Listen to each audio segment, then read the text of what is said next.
We are on. Okay. Let me introduce you again. I'm so sorry. No, it's all right. The more times you pronounce my last name, I feel much better about that. All right, let me begin again.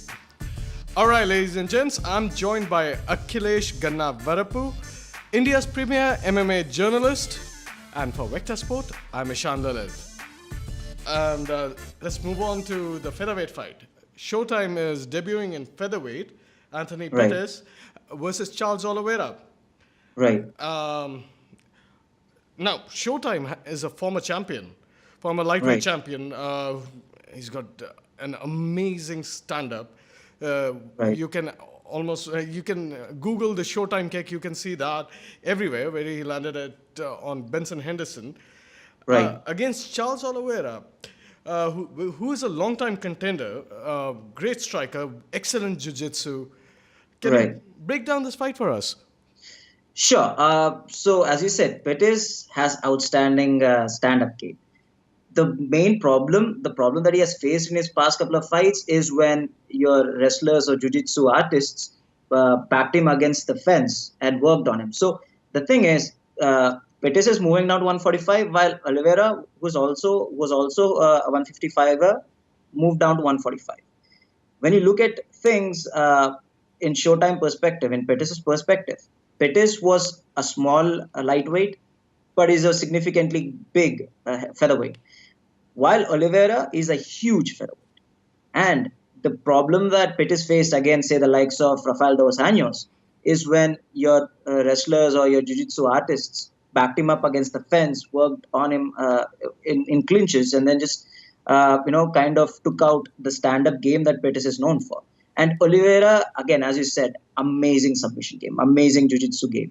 So if the fight goes into those clinches, the fight goes to the ground, that is where Oliveira, due to his frame, due to his amazing jiu-jitsu, I would see this as a good matchup for Oliveira, while not that good of a matchup for Pettis, who has recently faced problems with such wrestlers or such jiu-jitsu artists. Even This, strikers, he's faced problems with strikers like Edson Barbosa, the same thing as Charles Oliveira, a great striker with excellent jiu-jitsu. So he lost to him via right, strikes. Basically, he nullified Showtime's game.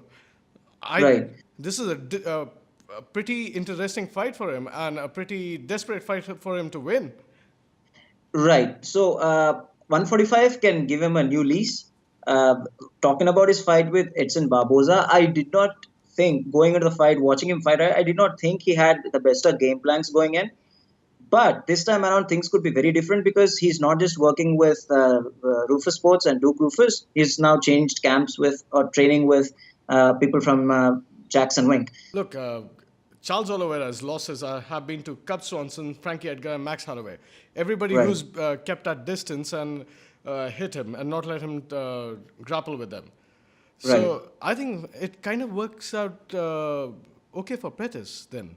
But yes, so it ideally comes down to if Pettis can implement his game plan, his plan that he can implement with, say, the guys from Jackson Wink, who are known to known for their distance control, for their range control, how to work from the outside, how to make sure that the opponent doesn't get into a boxing range, or that you can just work from the outside, maybe just get into the range and just get back.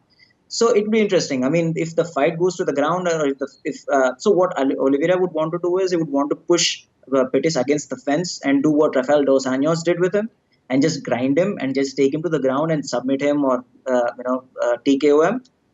But put him against But a cage. Are you sure? Because he's going to land those elbows and those knees and those kicks against the cage.